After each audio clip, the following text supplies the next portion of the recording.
The wind howled like a wounded animal, tearing through the jagged cliffs of Big Sur, where the Pacific Ocean roared below, a restless beast clawing at the shore. Ezra Kane, 24, stood at the edge, his dark hair whipping across his face, heart pounding as if it could outrun the storm brewing inside him. He wasn't supposed to be here. Not with him, the man who'd shattered his world and somehow become its only anchor. Ezra's life hadn't always been this chaotic. Born in a small, conservative town in Idaho, he'd grown up hiding who he was, a gay man in a place where love like his was whispered about like a sin. At 18, he fled to San Francisco, chasing freedom, chasing himself. He found work as a barista, rented a cramped studio, and thought he'd finally escaped the cage of his past. But freedom, he learned, came with a price. 2 months ago, Ezra's world flipped upside down. He'd been walking home from a late shift, the city fog curling around him like a ghost, when a black van screeched to a halt. Before he could scream, hands grabbed him, a cloth pressed over his mouth, and darkness swallowed him whole. When he woke, he was in a dimly lit warehouse, wrists bound, staring into the piercing blue eyes of Lucas, the Beast Navarro, a 26-year-old enforcer for a shadowy syndicate that ran San Francisco's underbelly. Lucas was a paradox, tall, broad-shouldered, with short blonde hair and a face that could have been carved from stone, yet his eyes held a flicker of something softer, something human.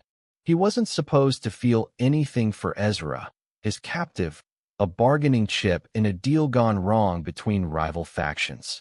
But from the first moment their eyes met, something unspoken sparked, a dangerous thread weaving them together.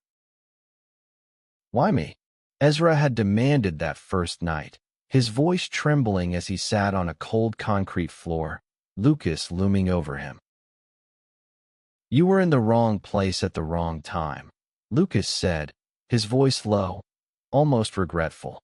"But I'm not letting you go until I get what I need." What Lucas needed was information, details about a rival group Ezra unknowingly worked for as a courier, delivering packages he never questioned. Ezra's ignorance made him useless, but Lucas kept him alive, locked in a small room in the warehouse, bringing him food, water, and, strangely, moments of conversation that felt too real for a captor and captive. Days bled into weeks. Ezra learned Lucas wasn't just muscle for hire. He'd been born into this life, raised by a father who ruled with fear, forced into a world of violence to survive. Beneath the beast's cold exterior was a man trapped by his own chains, yearning for something he couldn't name. Ezra, despite his fear, saw it. The way Lucas's hands lingered when he untied Ezra's wrists, the way his voice softened when he asked if Ezra was okay. One night, under a flickering fluorescent light, Ezra pushed his luck. "You don't want to do this," he said, staring into Lucas's eyes. "You're not a monster." Lucas froze, his jaw tightening. "You don't know me." "Then let me," Ezra whispered, heart racing. It was reckless, insane, but he felt it, a pull toward this man who held his life in his hands. Lucas didn't respond, but he didn't look away either. That was the moment Ezra knew. This wasn't just about survival anymore. It was about something deeper, something forbidden. The warehouse became their strange sanctuary.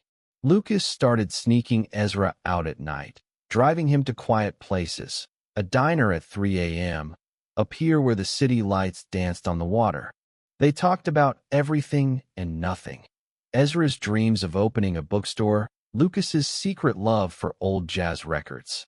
Each stolen moment chipped away at the walls between them, but danger loomed.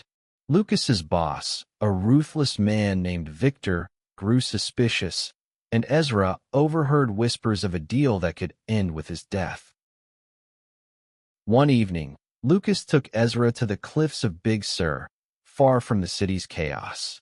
The sunset painted the sky in hues of fire, and for the first time, Lucas let his guard down completely. They stood close, the wind tugging at their clothes, and Lucas reached for Ezra's hand, his touch tentative but warm. "I don't know how to do this," Lucas admitted, his voice barely audible over the crashing waves. "I've never felt like this." Ezra's heart ached. "Then let's figure it out together." Their fingers intertwined, and in that moment, the world felt right, until a distant car engine roared, headlights cutting through the dusk. Victor's men had found them. Panic surged through Ezra. Lucas's grip tightened, his eyes scanning the horizon. "Run," he whispered, but Ezra couldn't move, rooted by fear and something else, loyalty to the man who'd become his everything. They didn't run. Instead, Lucas pulled Ezra behind a boulder, shielding him with his body as the car screeched closer. "Whatever happens," Lucas said, his voice fierce, "you're not dying tonight." The headlights swept over the cliff, and Ezra's heart pounded. This was it, the moment that would decide if their fragile, forbidden love could survive the violence closing in. The headlights sliced through the twilight, pinning Ezra and Lucas against the boulder like prey in a hunter's scope. Ezra's breath hitched, his pulse hammering in his ears as Lucas pressed closer, his body a shield against the world. "Stay low," Lucas whispered, his voice steady despite the danger, and Ezra clung to that calm, knowing it might be the last thing holding him together. The car stopped, doors slammed, and heavy footsteps crunched on the gravel. Victor's men, two of them, Ezra guessed from the voices, called out, their words sharp with menace. "Navarro, you out here? Don't make this harder than it needs to be." Lucas's jaw clenched, his blue eyes flickering with a mix of fear and defiance. He leaned in, his lips brushing Ezra's ear. "If I tell you to go, you run for the trees and don't look back. Understand?" Ezra shook his head, his voice barely a whisper. "I'm not leaving you." Lucas's gaze softened for a split second, a flicker of something raw and unguarded, but there was no time to dwell on it. The men were closing in, their flashlights sweeping the cliffside. Lucas pulled a knife from his boot, its blade glinting faintly in the fading light. Ezra's stomach twisted. He'd seen Lucas's strength, his ruthlessness, but the thought of blood spilling here, now, made him sick. "Stay here," Lucas ordered, then slipped out from behind the boulder, moving like a shadow. Ezra crouched, heart racing, listening as Lucas's voice rang out, deceptively casual. "Looking for me, Ruiz?" The man, Ruiz, apparently, laughed, cold and cruel. "Victor's done with your games, Navarro. Where's the kid?" Ezra's blood ran cold. They knew he was here. Lucas's response was sharp, laced with defiance. "He's gone. You're wasting your time." A gunshot cracked through the air, and Ezra stifled a gasp, his hands trembling. He peered around the boulder, seeing Lucas dodge behind a rock, unharmed but pinned down. Ruiz and his partner spread out, their flashlights cutting closer to Ezra's hiding spot. He had to move, had to do something, but fear rooted him in place. Then he saw it, a loose rock, fist-sized, near his feet. It wasn't much, but it was something. Heart pounding, Ezra grabbed it, crept toward the edge of the boulder, and hurled it into the darkness, away from Lucas. It clattered against the cliff, drawing the men's attention.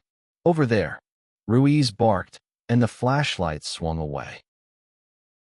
Lucas seized the moment, lunging at Ruiz with terrifying speed. The fight was brutal, quick. Fists cracked against bone, and Ruiz hit the ground, groaning. The second man swung his gun toward Lucas, but Ezra, acting on instinct, bolted from his hiding spot and tackled him, sending the weapon skittering across the gravel. "Ezra, get back!" Lucas shouted, but it was too late. The second man threw Ezra off, his fist connecting with Ezra's jaw, sending him sprawling.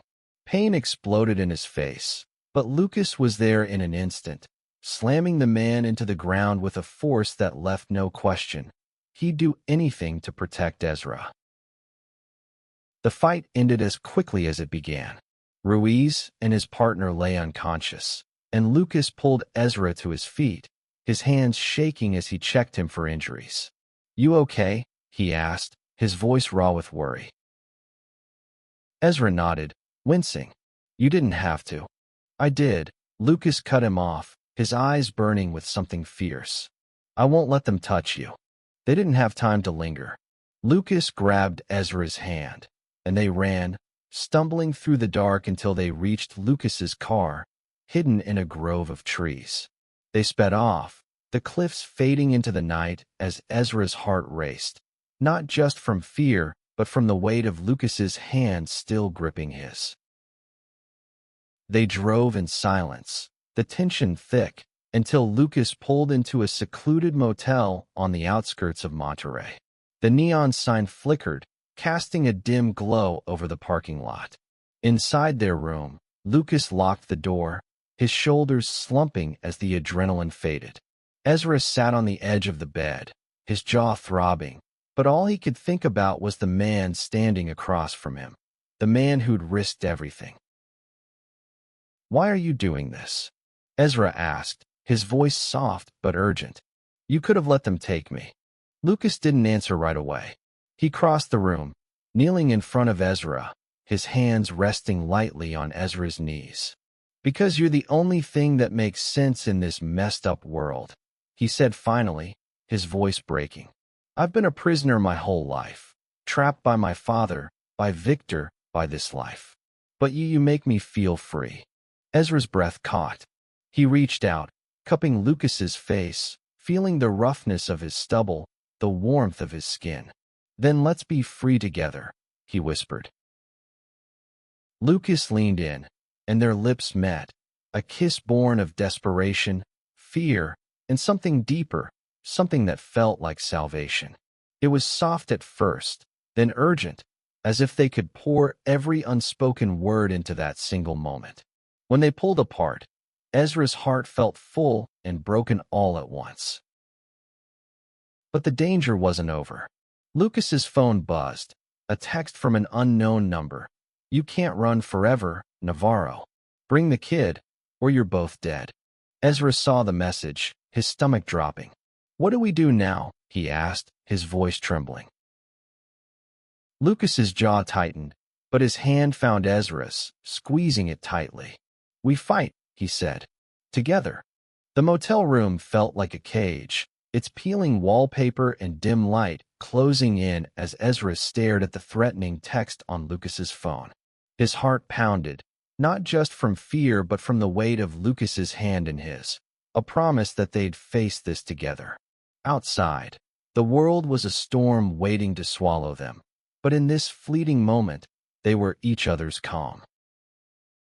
Lucas stood, pacing the room, his broad frame tense with purpose.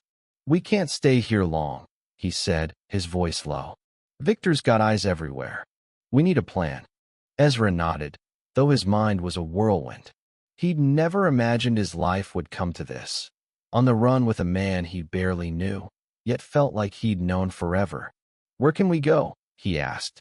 "If Victor's as powerful as you say, nowhere's safe." Lucas stopped, his blue eyes locking onto Ezra's. "There's a place, a cabin in the Sierras, owned by an old friend who owes me. It's off the grid. We can lie low there, figure out our next move." Ezra wanted to believe it could work, but doubt gnawed at him. "And then what?" "We can't run forever." Lucas's expression softened, and he crossed the room, kneeling beside Ezra again. "I don't have all the answers," he admitted. "But I know I'm not letting you go. Not now. Not ever." The words hit Ezra like a wave, washing away his fear for a moment. He leaned forward, resting his forehead against Lucas's, their breaths mingling. "I trust you," he whispered, and it was true, despite everything. They left the motel before dawn, driving through the quiet highways of California, the world still cloaked in darkness. Lucas's friend, a grizzled ex-soldier named Marcus, met them at a gas station outside Sacramento. He handed over keys to the cabin, his eyes wary but kind. "You're in deep, Navarro," Marcus said.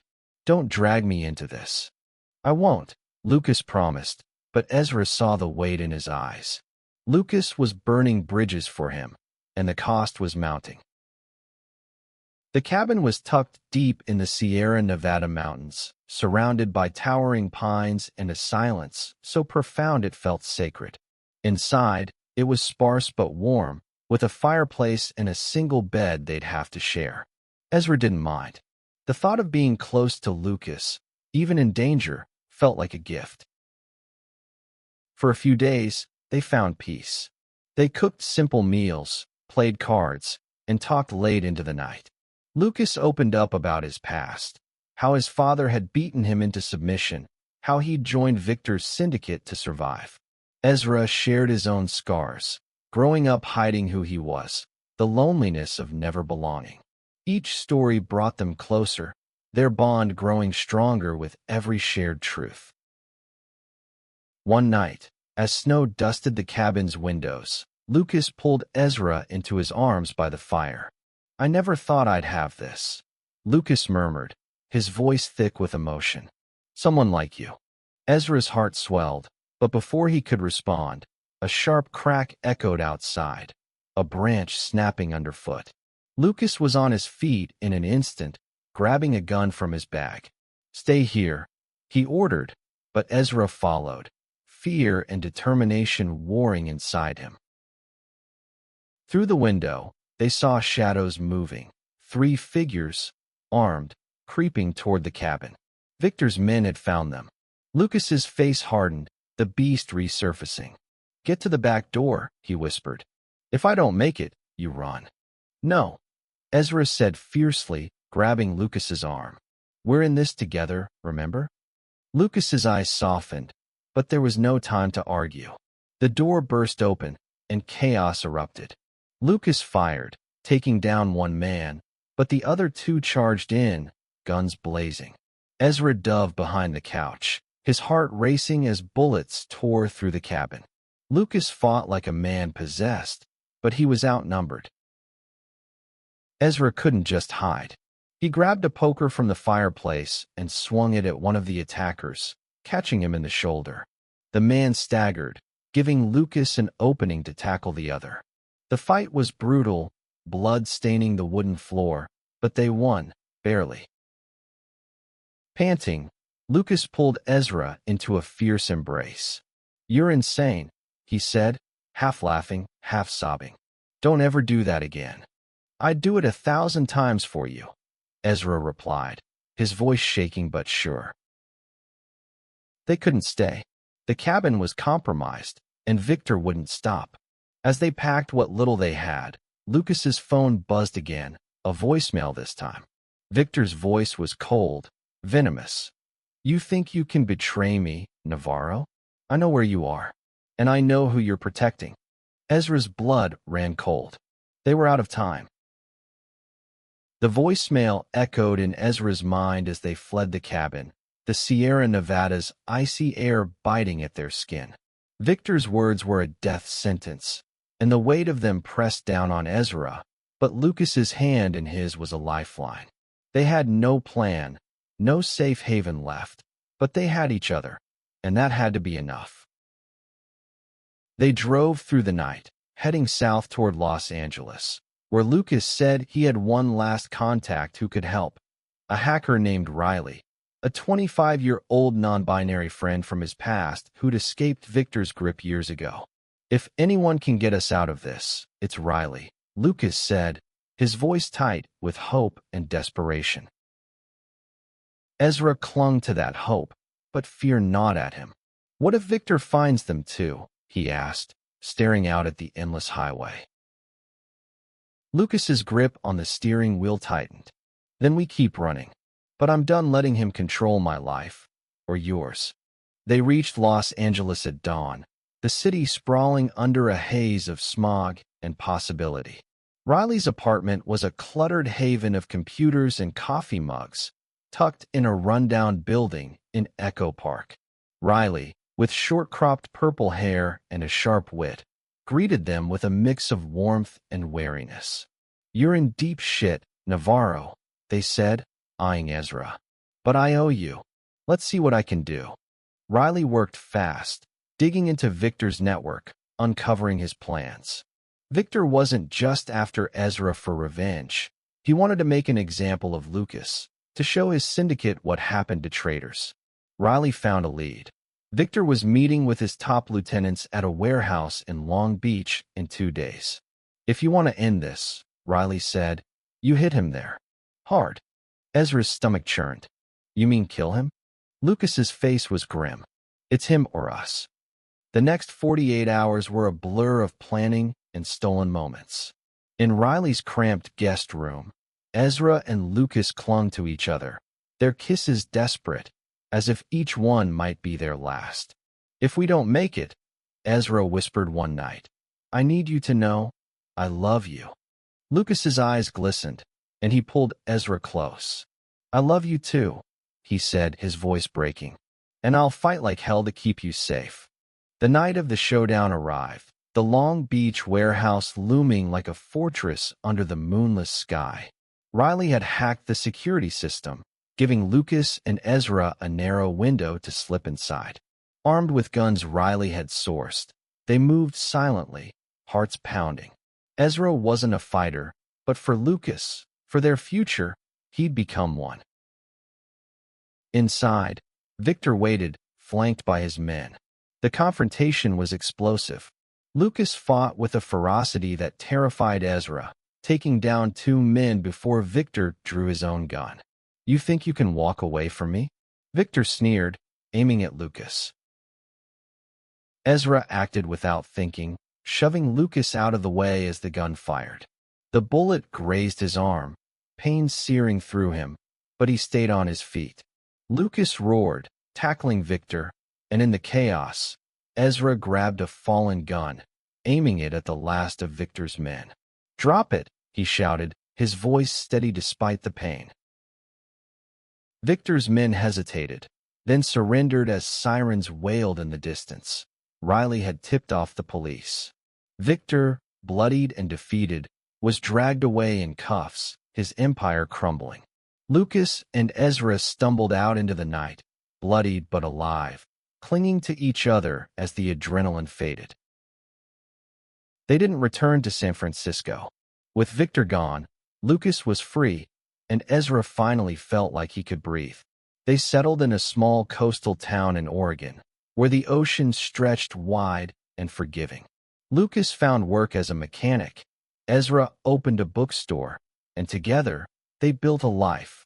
One where love wasn't a crime, where they were each other's sanctuary. One evening, as they walked along the shore, Lucas stopped, pulling Ezra close under the fading light. "You saved me," he said, his voice thick with emotion. "Not just from Victor, but from myself." Ezra smiled, his heart full. "And you gave me a reason to keep fighting." They kissed, the waves crashing around them. And in that moment, they weren't prisoners or fugitives. They were just 2 men in love, free at last. Their story wasn't perfect, but it was theirs, a testament to the power of love to break chains and heal wounds. And as they stood together, the world felt infinite, not because it was safe, but because they'd chosen each other against all odds.